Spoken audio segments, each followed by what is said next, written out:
สวัสดีท่านผู้ชมที่เคารพนำท่านผู้ชมมาติดตามข่าวกีฬา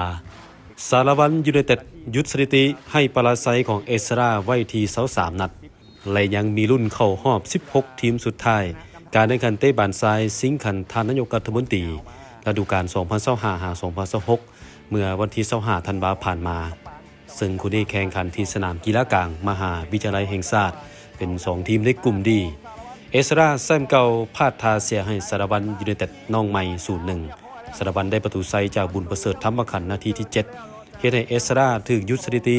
บ่เสียติดต่อกันในรายการภายในประเทศไว้ที่23นัดและถูกยุดสถิติชนะรวดไว้ที่9นัดสารวัตรมี3คะแนนจาก2นัดเอสราแข่ง1นัดยังบ่มีคะแนนและมาสด้า GB แข่ง1นัดมี3คะแนนนัดสุดท้ายของกลุ่มนี้มาสด้า GB พบกับเอสราวันที่28ธันวาคมนี้ที่สนามกองทัพลัก5เวลา 15 โมง